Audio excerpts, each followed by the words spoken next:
live. And Matthew, can you confirm on the YouTube channel once you see that we're live?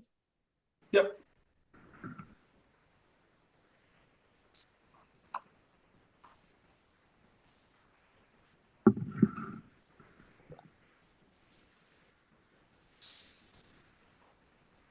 No, now we're live. Yeah, we're live now. Hi, I'm Matthew Toffolo. Hope everybody can hear me. I'm in Toronto, Ontario, and Baylee and Nichole, you guys are both in Washington State. Yes, I'm in Seattle. You're in Seattle, And I'm in and North so Bend. I'm from Wild Sound. So we've showed where the rope ends at our documentary festival in Los Angeles to rave reviews. You can even Google where the rope ends. You can watch the audience feedback video. We did a little audience feedback video for these guys. Really fantastic film. We're looking forward to talking to you guys, Baylee, Nichole. If anybody has any questions, they can just ask the questions on the chat, and I'll make sure that I'll I'll make sure that I'll get their questions asked to them. So you guys ready to answer some questions? Let's do it, Matthew.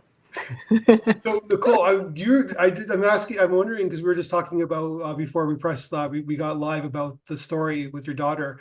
Do you remember the first line of the film? The first thing you say in the film is I don't. it's I I hope should. I've so. seen it. Bailey asks you, "Are you ready?" And you say, "I Oh, hope yeah. so." Oh, I hope so. Yeah. Bailey, is there like a symbolism to why you started the film like that with like kind of the B-roll audio of like I'm just so curious about that. Um, the answer isn't very meaningful. It's more just like because that was an element of the film is hearing that behind the scenes voice just a couple times, and it was more just to provide context or to be able to ask a question. Um, I think it does like give a little insight into Nicole's personality, but Yeah. to be honest, it wasn't. I'm curious what you got out of it. Sounds like No, there's it's just a more meaning. about like Nicole's personality, right? Like she kind of like goes after things and she hopes it's going to turn out okay, right? And so it's sort of like it's like, are you ready? And usually people go yes, no, definitive. But she was very honest with her emotions, and she's like, I hope it goes okay. It sort of summed up her personality, and like then you get to know her obviously throughout the film. It sort of showed who she was in the film. So that was just my take of it. I'd say that's accurate, knowing Nicole.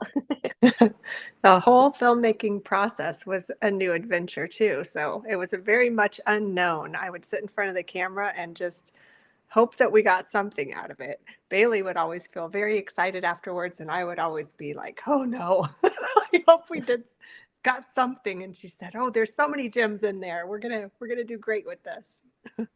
It was a Yeah, fun Nicole's process. really been along for the ride this entire process, which like now that I think about it is pretty incredible because the film, making a film is such a wild experience and there's so many ups and downs and so many processes that are like, why the heck are we doing this? What like is this the most efficient way of doing things?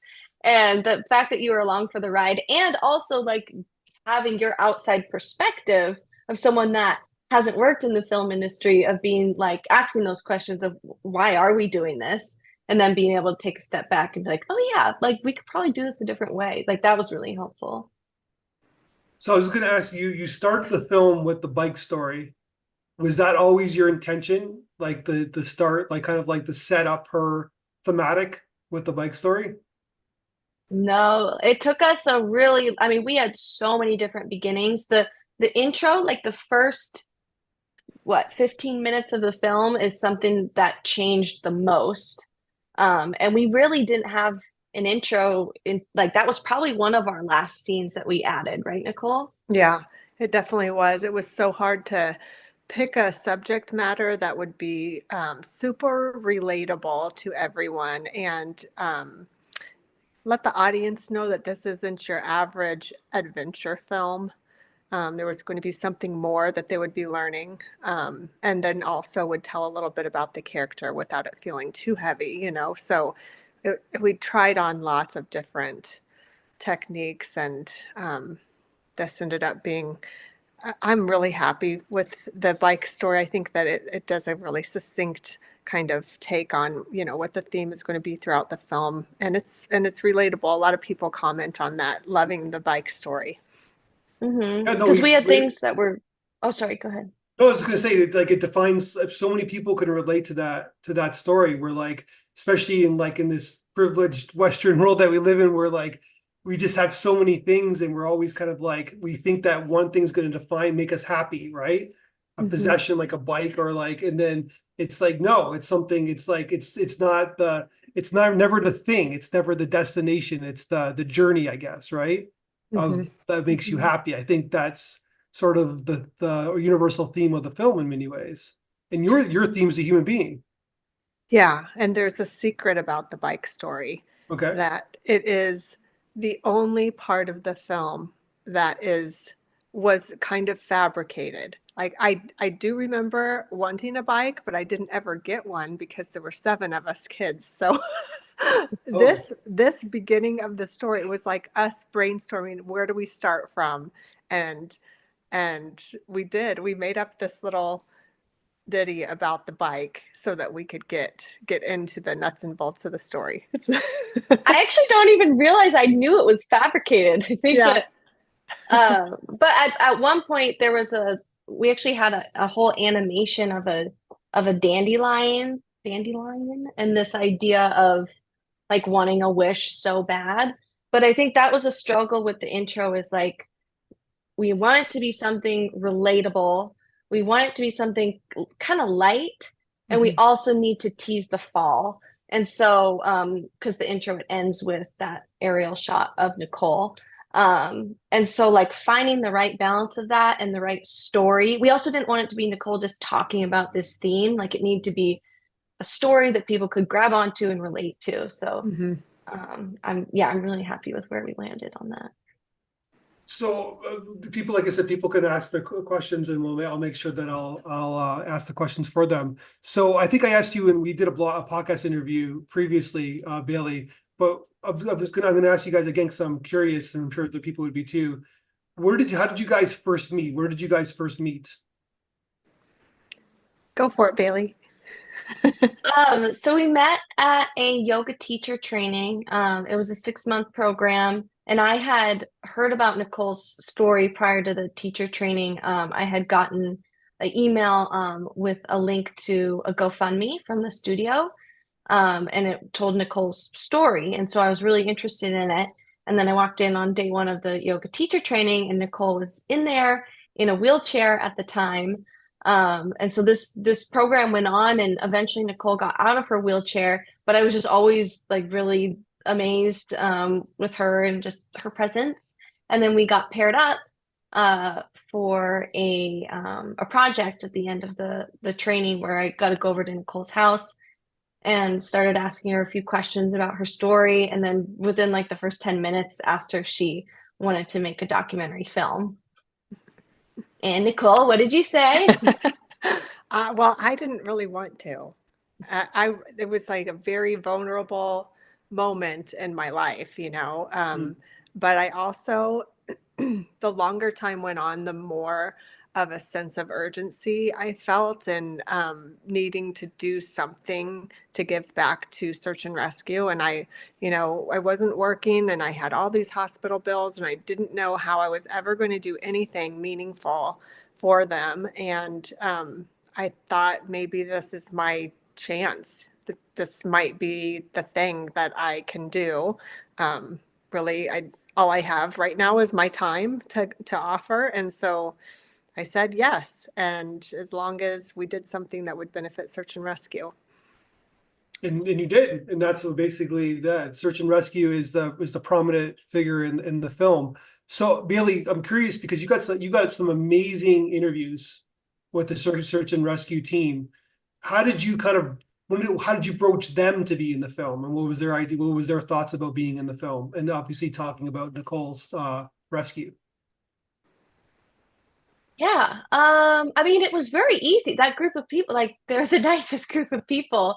And I think that one thing that we were really surprised by is that they don't get thanked very often. I mean, Nichole, you could talk more about this, but like a lot of people assume um, that it's a service that is offered by, your local government or whatever. They don't realize that they're volunteers. So I think that they were excited just to be a part of this project and to get noticed. Mhm. Yeah, they tell me that it's pretty rare that people come back by to say thank you. And um, I really think because it was a complete blind spot in my life too, and I'm a trauma nurse, I didn't know that they were all volunteers.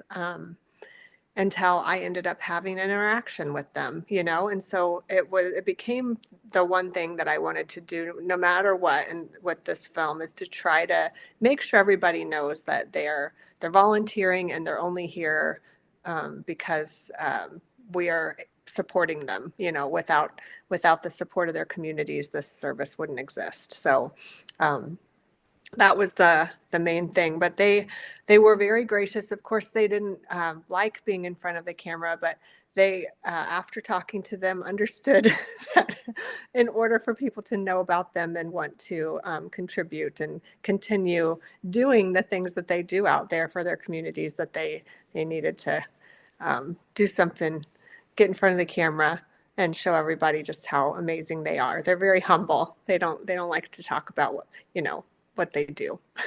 It's good PR, right? Like they Yeah. have to get funded somehow, right? Yeah. There's I guess a show on right now called The North Shore or something like that, that is about a search and rescue organization that's very close to where I was just a few days ago in Coquitlam, Canada.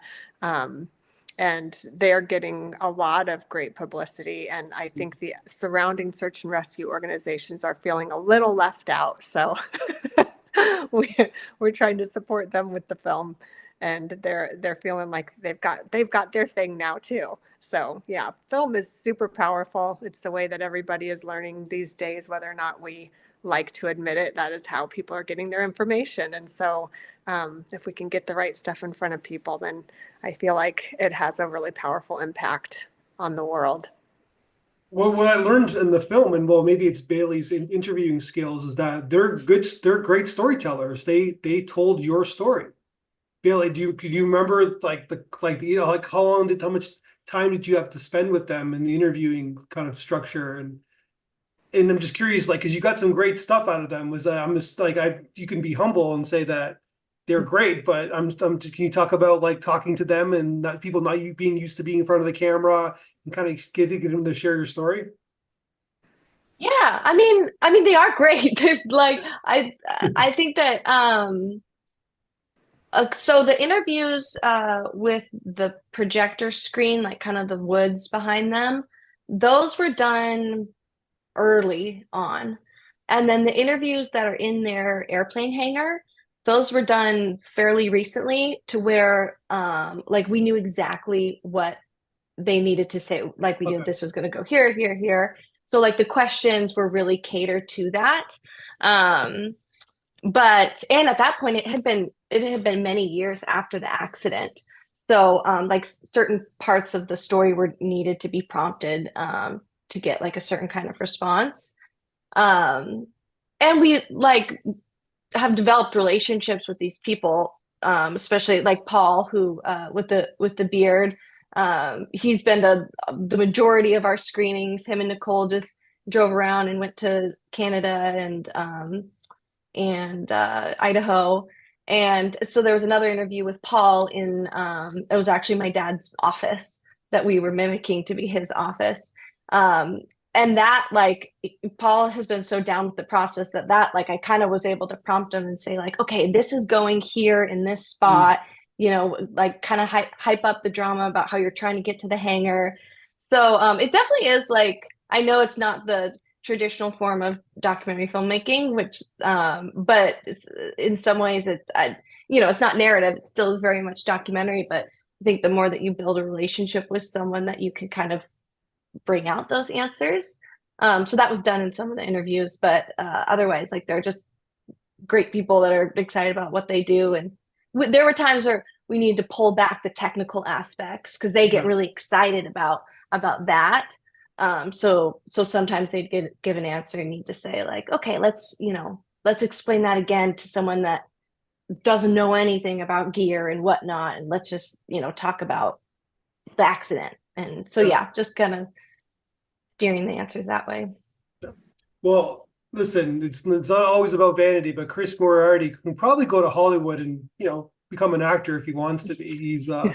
He's got some screen presence for someone who does this for a living. So he Yeah. definitely attracted the audience with his conversation. So Yeah, Yeah. he's very well spoken.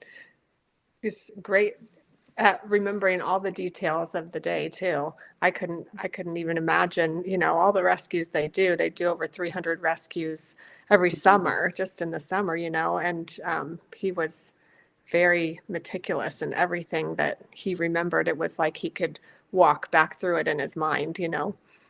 That tell just me goes about to getting show how the much it means to them. tell me about getting the B-roll. How did you get all the like? Did you go with them to like a rescue, like getting the helicopter scenes and all the other scenes that you got in the film? Because it's all fantastic stuff, footage that you got. Yeah, well, the helicopter scene was real. That was Nichole on the day of the accident. Um, and then the we did a big canyoneering reenactment at Wallace Falls. And so the guy that does the like retro training video, his name's Dusty. He's a canyoneering guide, and he actually played Nichole when she was hanging from the rope. Um, and then all the other actors, Sandy, Denise, and Russ, they were there in the Wallace Falls reenactment. And we had a canyoneering DP, Jake Huddleston, who is really awesome, and he was in the canyon filming. And then we had three different cameras at different points of the trail. So that was a really fun shoot. And then we did another reenactment at Franklin Falls, which is a smaller, like more accessible waterfall where we were able to get, and Nichole was involved in that one. So we were able to get up close and reenact Nichole laying on the rocks. Um, and then yeah, did quite a few different search and rescue shoots. So just at their we did one for one of their training sessions.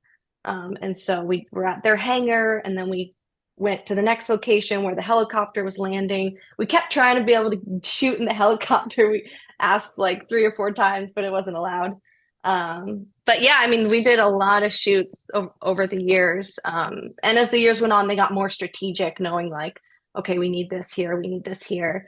Because, Mhm. with such a low budget film, it's really painful to go and do a huge shoot and then realize like, oh my gosh, I don't even think we need this scene anymore. Yeah, yeah. So Nichole, I'm just curious, how is reenacting like psychologically? Like how was that doing that, like going back and like kind of reenacting something that obviously was, I mean, one would assume very traumatic for you. It felt really silly, actually. It was just, we were all so far past it, I think, at least a couple of years into the recovery process.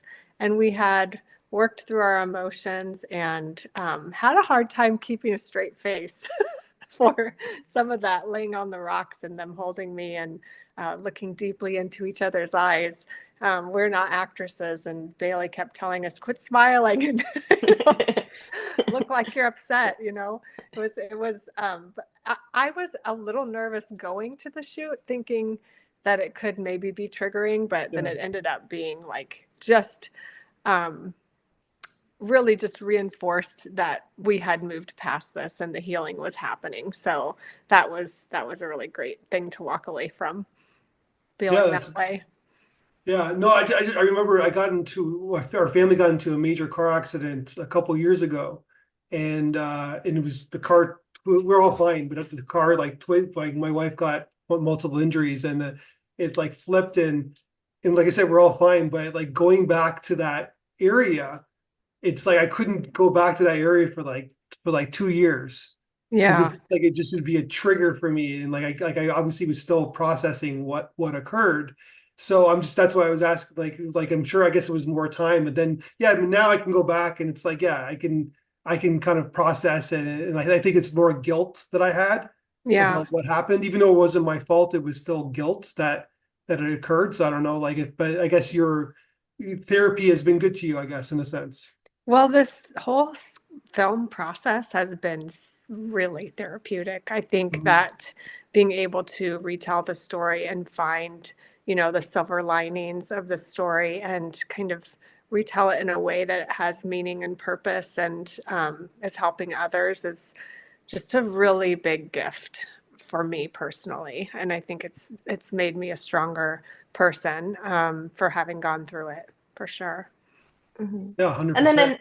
an interesting thing too, Nichole, that I thought was cool is as we were building the story, finding moments in your life and being like, oh wow, funny how then that correlates to this. It's like when you Mhm. look at your life as a film, it's just funny how different things connect and different things are revealed in that way. It's so true. We would look at aspects of like my pregnancy and how the curve of that looked very similar to aspects of the fall and just the way that things happen. It's really interesting to look at your life retrospectively through the lens of a filmmaker, I guess. Can I ask, what did your daughter think when she saw the film? She, I feel like, is very proud of what we've accomplished. She brought all of her friends to see it multiple times. She's been very supportive of the whole process.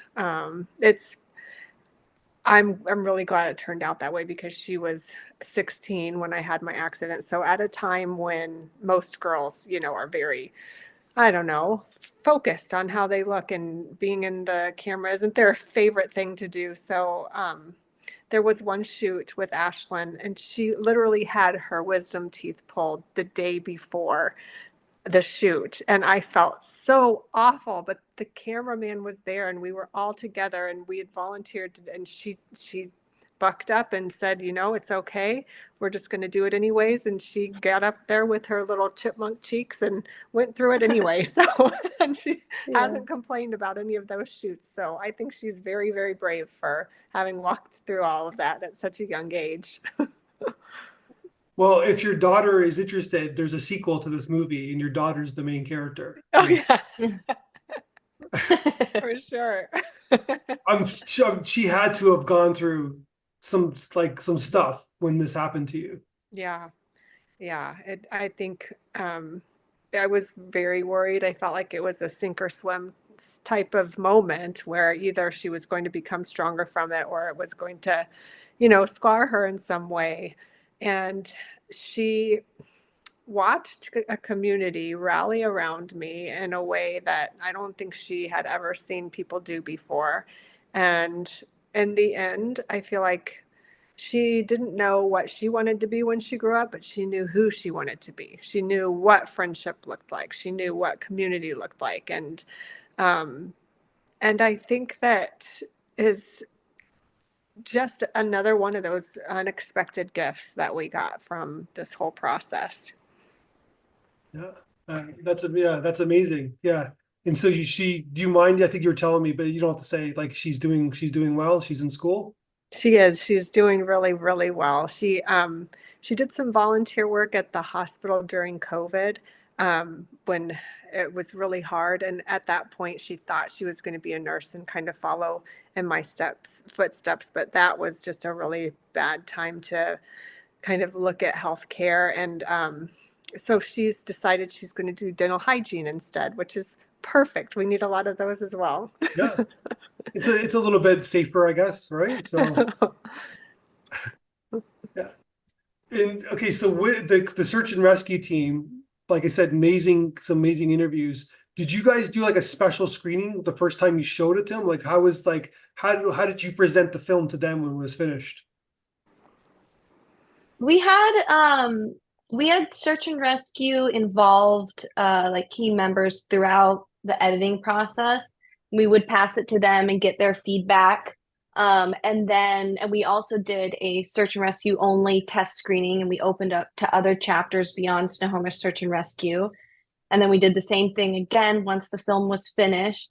So there were quite a few points within the post-production process where we were getting feedback from different groups.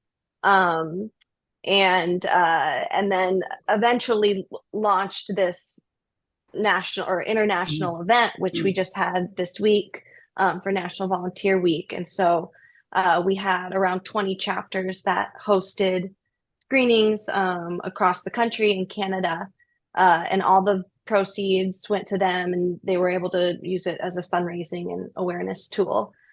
So yeah, they were involved. We were getting their feedback the whole time. And what one thing that we wanted to do is it's not a search and rescue film, as you know. It's a story about Nichole's life that search and rescue is weaved into. And our goal with that is that it entices an audience that might not be aware of search and rescue. Like before this project, I was not aware of them. I probably wouldn't have actively sought out a documentary about search and rescue, but if I saw an action film about a woman that fell 60 feet, like that would pique my interest. And so getting those people that aren't aware of them in the seats, becoming aware of their local communities chapters and fundraising for them. Yeah, that's the best way to always tell a story, right? Like in that sidewise, like tell like an individual journey, and then through osmosis, the search and rescue. Was there anything that they didn't want in the film? Like, was there anything that they like were like suggesting that you changed that wasn't I'm just curious, like about the process, because you're a true documentarian where you want to make sure that the subjects respect your story, that the ones that you're using to work your film, that they're okay with what footage you're showing. The search and rescue and also the canyoneers felt like a lot of them always wanted things to be more technical, like Okay. more information about how Nichole fell, more information about the gear, more information about those kinds of things. So that was a really hard balance to find. We tried a bunch of different scenarios, and that retro training video of Dusty talking about the fireman belay, that was kind of the solution to provide some context for how Nichole fell. But yeah, that was something that they did want more of, and but to a general audience, going into those technical details would just go right over people's heads. So that was a fine balance we had to find.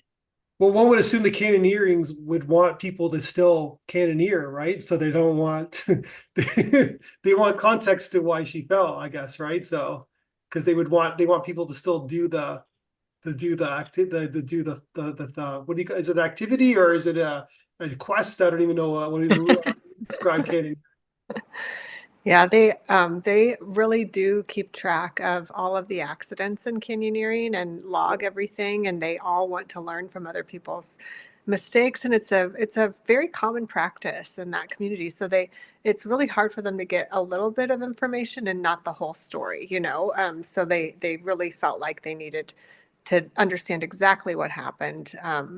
And of course, I went through the process of logging all of that, so that other people could learn from my mistakes and just make the sport smarter. And new equipment has been invented since my accident, and different techniques have been instituted. So this is kind of how sports evolve.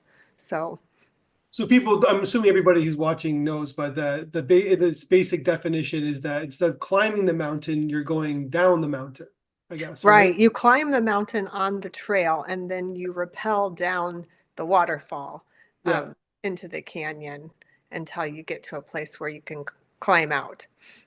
So I did this in Switzerland like a long time ago when I was backpacking through Europe after school, and I thought it was crazy. I never heard anything. I didn't know what it was, but I was in Interlaken, Switzerland, and everybody seemed to be doing it. So I'm like, okay, I'll do it. And then it was like I couldn't believe I did it. It was like it was nuts. But it was like I'm gonna remember to the day I die for sure. But I'm only gonna do it one time. I'll never do it again. Baylee's done it once before too. Yeah, it was very cool. I did like very beginner canyoneering, but I mean, like they say in the film, it's like you get into these locations that you can only get into doing Mhm. canyoneering. So it is pretty crazy to look around and see those views, but yeah, I'll stick to hiking probably. No, it's so this to go back to the search and rescue team, like what's the process of like, so you're hurt, like, so they have like a hotline, like how does it work? Because they said like people don't really know much about it, right? And Yeah. so we're wondering why, like like the cops or like the ambulance doesn't, like, how does this work for you in this context of your story? Like how, like how fast do they know that there's a problem, and how fast do they get to you? What's the process of this volunteer outfit? Well, first of all, I mean, if you don't have a cell phone signal and you don't have any type of way to communicate with the outside world, you aren't able to connect with anybody. So you just have to really be mindful about that when you go out into the woods and make sure that you have a radio beacon or something that you can activate if the worst case scenario happens, which none of us plan for, or, we don't expect that to happen. But when we're doing these kind of sports, we're always very prepared. But even on a hike, I think it's important. You could always twist your ankle. But basically, we didn't have any cell service, so we activated our radio beacon. And what that does is it goes to the 911 call center, basically. And you're able to text back and forth with this beacon and give information that way. But it's a very slow process, and it can be pretty hard to communicate that way, especially details about what's going on in the field. Um, the guy that was with me, Russ, he was able to climb way out to the edge of the slippery rocks, and he had just one bar of cell service way out there. So he called into the call center as well and was able to get more information out. But basically, they take an intake of what's going on, where you're located, and how drastic or dangerous the situation is, according to whoever they're speaking to, and then they decide what they're going to do. If there's a search and rescue team in the area that not only has the skill set, but has the right amount of people and has the right equipment to try and attempt to rescue, then they might activate them. And if that's not the case, if you're in an area where you don't have anybody who can respond, you may be waiting for many, many hours for, the Army or the National Guard or someone to come and get to you. So I was lucky enough that I fell in Snohomish County, where they have, you know, really highly skilled, as you can see in the film, professionals that were able to come and attempt a rescue. But even even for them, this was one of those things where they weren't necessarily sure they were going to be able to helicopter me out of there. So they had multiple different scenarios set up just in case that helicopter rescue was not successful. So um, if they were not able to get me out, then at that point they would call in the Army or someone to come and get me. Wow, because just because like the the regular 911 operator, they don't have the facilities to. Yeah, the 911, I mean, they're going to call an ambulance, and those guys are trained in, emergency medicine and emergency rescue medical techniques, but not in backwoods, how do you rappel out of a helicopter to to get to the subject type of scenarios. They're used to riding in their ambulance rig. So like I'm from Niagara Falls originally, and people try to jump the falls or whatever, right? And there's like but the government pays for it to rescue somebody, because it's like, because so many people do it. So there's like a system in place to go rescue somebody for being stupid to try to jump the falls. But then that person has to pay like the Mm. bill, right? Which is Mhm. usually like multiple, like tens of thousands of dollars, and they have to pay it in full. And basically, but that's sort of you figured that in these situations that like certain environments and certain areas that the government would have like protocols for like something that happened to you. You would think, I guess, but I guess this isn't the case. We're like, okay, this could happen in the woods here. So what do we do if this happens? I guess. But I guess what you're saying is that's not the case. That if it wasn't for search and rescue, you would be in a real big trouble, I guess, right? And you could just die. You might die, right? So if nobody can get to you on time. Yeah, I'd say that I don't know necessarily know this to be true, but from what I hear, like I was involved in a rescue last summer where I came across a lady on a trail, and this is just one example of how it can go differently. But we waited with her. The search and rescue runners arrived. They realized they didn't have what they needed, the equipment to be able to get her out. So they immediately got the Army involved. And instead of getting out in, I got out in 4.5 hours. It was 9 hours that that lady laid there before they were able to get someone to her. So, I mean, I think it does increase the amount of time a lot of times because they're not obviously sitting around waiting for um, someone to call them in need of assistance to get a ride out of the woods.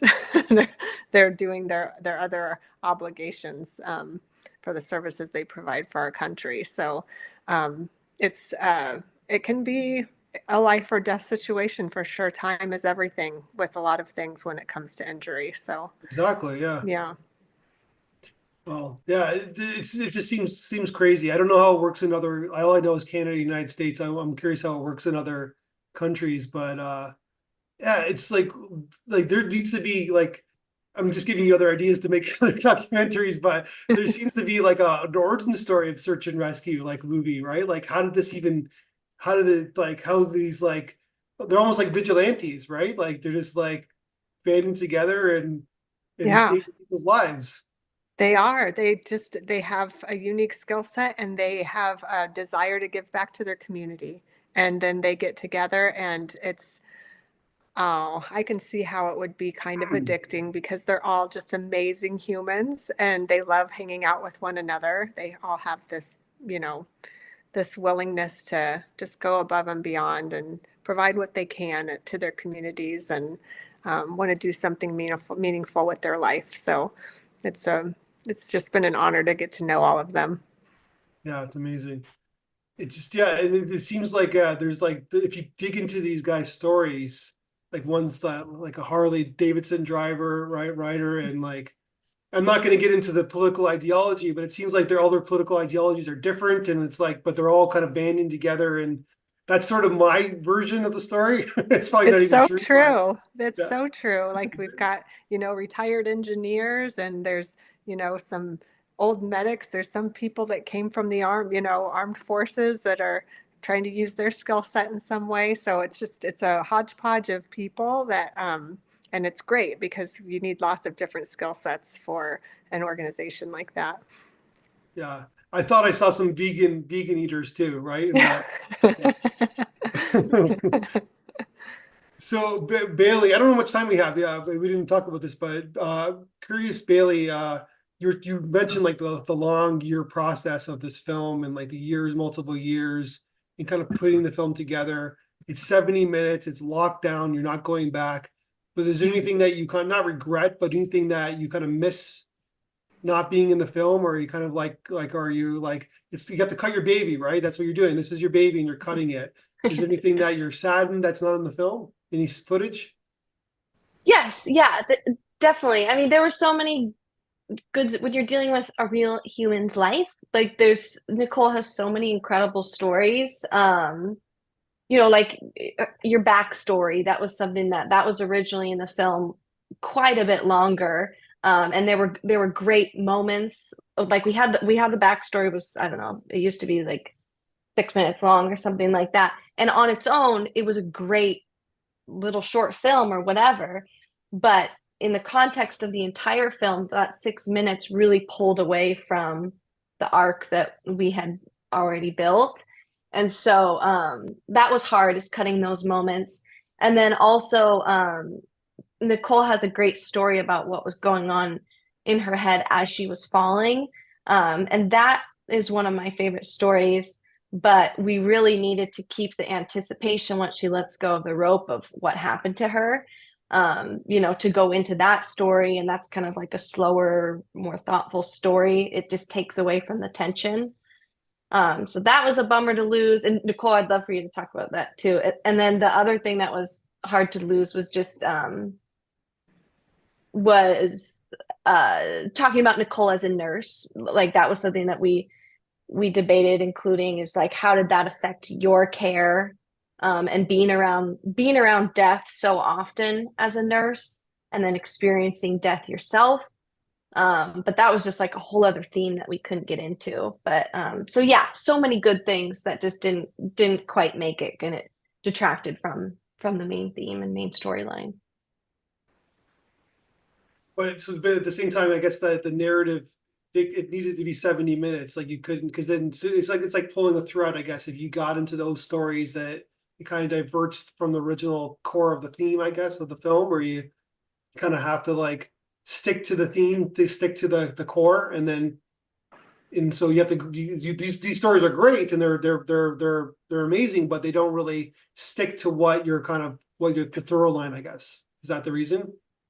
Yeah, exactly. And you actually, in our last interview, in the podcast interview, you kind of made me think about this more when you talked about how, because my background is commercials, and how, like you said, that you could see that influenced in the documentary, and it made me think about how we built the storyline, because things do, with commercials, like things need to be succinct, and I think with our film things feel very succinct, like we're always moving, we're always on to the next section.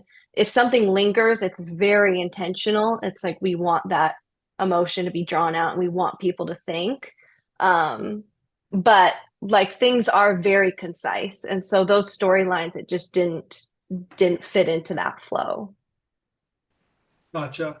Yeah, no, exactly. So, okay, so how much more time do we do? Do we have more time to talk or Yeah, we can go till 6 go to six? So nine my if time, I guess. needed. So, Yeah. Nicole, is there anything that you missed that you wish was back in the film, like that Bailey was kind of referencing? I think like over the course of 7 years, you get all attached to certain ideologies and you like feel really passionate about getting this one line in there or something like that. And then as time goes on, you change as a person and something else becomes more important because it relates more to what you're going through in your Mhm. life at that moment. And so I think the hardest thing was settling on a theme and deciding, okay, we're going with this, because there were so many aspects that we were relating to over the course of the 7 years and the story. And so I think we could have tried a lot of other themes on and they all would have worked too, but I'm just really really happy with the one that we have here. I feel like it's universal and that a lot of people are walking away really able to think about their own lives and how they're living their lives, and if there's anything that they feel like they want to do differently or try on from learning from the character. So I think it's done its purpose, which was to get people to reflect and feel inspired to just ask deeper questions. So from the moment you met Nicole and you asked her 10 minutes in, you want to make a documentary, to the time that you basically were on your editing system or however it was, where you like press the button and it was like, okay, this film is done. How long was that process? Um, we said the film was done. Probably last November. So that was about, I think that was a little over 6 years. 6 years? Um, yeah. And some years were slower than others, like COVID was slow. Um, because Nichole was working at the hospital. I was working at different ad agencies. So like when we got busy with work, things would slow down. But the last 2 years, maybe 3 years, have been like very, very hands-on and very consistent. To get, because you're like you said, you're both working full-time jobs, right? So this is sort of like this is like you're moonlighting, I guess, in a sense. You're moonlighting this film, making try to like. So would you guys have a certain schedule? Like you're working on the weekends or at nighttime? Like like you just worked on it when you had time, or We try. And it was always so different. And I'm grateful. I had a really slow freelance year, which was also like painful in its own other way, but like that allowed sure. me to really work on this film, which was, I don't know, 2 years ago or something like that. So, and Nicole's schedule, it always varies, but and we would have at one point we were having all day edit sessions. What was it? Our the most we did was probably 3 days a week. Is that right? Mhm. I think so, yeah. I mean, we had a couple of retreats where we would just Hmm. hammer it out for, 4 days. We would do nothing but eat, breathe, and sleep this project, and try to make some headway. But um, it actually works better. I felt like it worked better to have some breathing room from ideas and come back to it refreshed. All those retreats are good, in theory, but man, we could kind of spin out on the same thing over and over. Yeah, Yeah, I remember distinctly we ended one retreat. Well, actually, and the ending of two retreats really stand out. Where there was one where our editor, Troy Gordon, who he is based in Vancouver, Canada, and he came out to my house, and and we walked away from the retreat being like we made no feeling like we made no progress. We had no idea where the film was going, and just felt like really disheartened. And then I think it was another retreat, right, Nichole, where we just like you and I went crazy and got out all the note cards and like completely restructured the film. And we're Yeah. like so excited about it. And then we brought it to Troy, and he was like, "Oh God, no." So it was just like so many up and downs. And I think that was like a really challenging part about having a project go on for so long is that like you do lose the vision of what you're trying to do, especially when you're dealing with, again, a real human's life. And like Nichole said, like there were so many different themes that we could explore. And so sometimes it just got way too big. And we eventually got it to a spot we're really happy with, but that was a really challenging process. Mhm. do you remember when you decided? I think we were talking about this before too on the podcast, but the animation's amazing. Do you remember oh I have to put animation in this film. Like it's like such a bold choice and it's so effective. And the places that you put the animation in is very effective. And this is not a fast process like hand drawn animation. Like one would assume that it doesn't take a day, it takes a long time. Like do you remember that kind of process of like doing the animation sequences in the film? Yeah, yeah, for sure. I mean, animation, it was always an idea, but it's obviously expensive, and so it was never really clear, like, oh, this would work here, this would work here, until after we started doing our test screenings, it was very clear that people were confused about the fall. They wanted to know, okay, where was Nichole at? Like, what happened? And it felt like we needed a diagram to explain that. And so it really came in like for explanatory reasons versus artistic reasons. And it was like, well, okay, if we're gonna have an animation for this one scene, then we need to find spots for other animations. And so it was really like spots where we just didn't quite have footage for, or we needed like to switch up the mood, or we needed to be more like retrospective. And so I had found a designer on Behance that I really liked. And so I just sent him a message. His name is Marco Damasi, and he's based out of Italy. And just said, like, hey, we've got this really low budget documentary. Would you be interested in working on it? Um, and he said yes. And he got his animation team on board. And they were all incredible. And it was pretty funny because they spoke very little English. So we had a lot of Zoom meetings and a lot of sketches that we were holding up to the screen. Um, and I mean, because of our limited budget and also our condensed timeline, like we really need to get creative about how to approach the design style so that it didn't require a ton of animation. So what we did is if you'll notice in the designs, they all have an element of stock footage. So, like, for Mhm. example, the map scenes, it has stock footage of water behind the map. And so that's footage that already is in movement that the animators don't need to do anything with. Or, you know, there's different textures that are it's actually real footage that's integrated in the animation. So the animation actually has like very little movement. We're not doing like full character animations because that's very expensive and time consuming. So yeah, it worked out and yeah, it was a great experience. Those guys are awesome. Nichole, do you remember when you first saw the animation in the film? Oh yeah. We always wanted animation. It was on our dream list.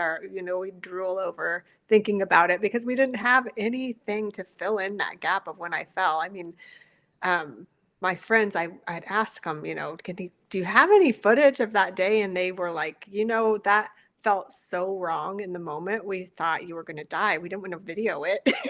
Like it was one of those moments that just wasn't captured. So there was this huge hole in the most pinnacle moment in the film, it felt like. And so how are we going to fill that in? It just doesn't seem right for me to just sit there and talk about it. We need something more. So I was so happy to get those guys on board. And it was a lot of trying to describe the canyon, I think was the hardest thing, trying to describe how I fell so that they could understand what the animated character needed to be doing.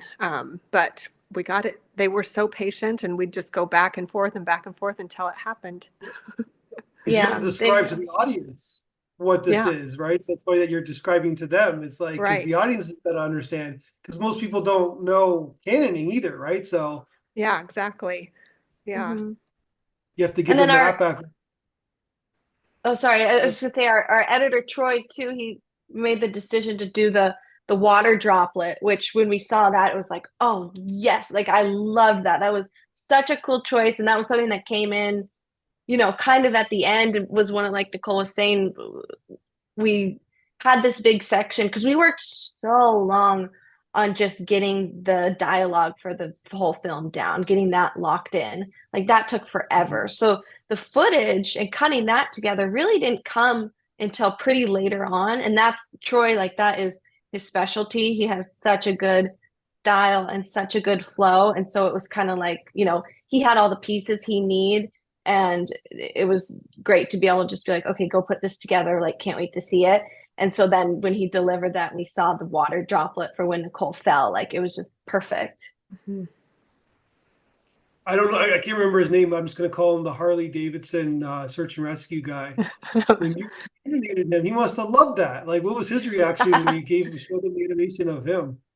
Oh, he loved it. We actually made a t-shirt of that with him sitting in front of the fire on the front. And then it's a special edition t-shirt. So we put the Snohomish County logo on the back of the shirt and bought all those shirts for his family for Christmas. And they sent us all this 100%. proud picture of them standing by their Christmas tree with their shirts on. And I believe yeah, it.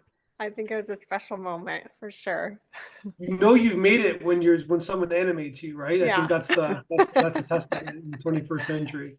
So that's amazing. Yeah, no, fantastic. I really like that when I was watching the film. I'm like, oh, this really kind of gives the film kind of context, but also too like it kind of lightens the film a little bit too because it's not sometimes it gets pretty grim, right? So it has a little like even some of the scenes, right? So it's like so it's good. It has a little lightness to it as well, kind of that we know everything's going to be okay.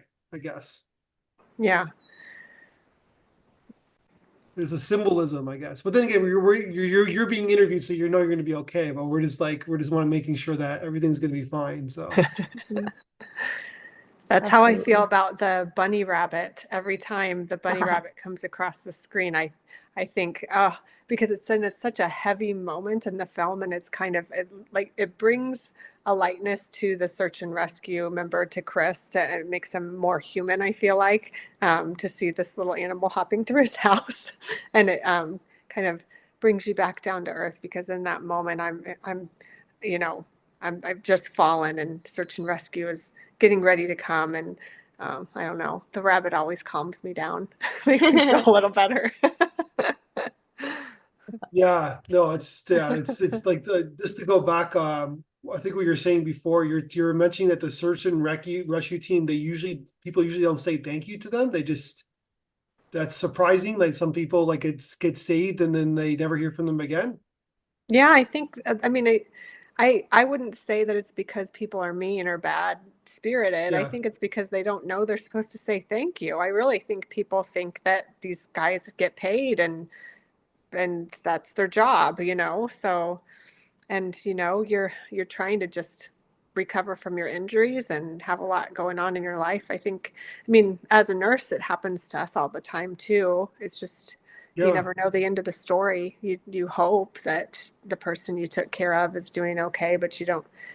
It's very rare that people come back to say thank you, and we don't expect yeah. them to. No, but it brings up an interesting point. Like this is like going on a different tangent, but it's like because I remember like you go through these issues with doctors or nurses, like you said, and like I said, I got in a car accident. They had to get the jaws of life, and it made me realize that you know what, I don't even know how to track down those people Yeah. who helped me, right? Hmm. It's like because but they're part of the key point of your life, Yeah. like a You'll very never forget their pivotal point. face. Yeah. Yeah. Yeah. They'll always be in your memories, but it's hard. Yeah. But you got to go back and talk to them. That's the amazing part. Like it's like that because it really is an interesting kind of situation where like you're right. Like we don't like that's why I didn't think that people were mean or like that. Just that sometimes you don't even know how to get a hold of people, right? Like who Hmm. help you.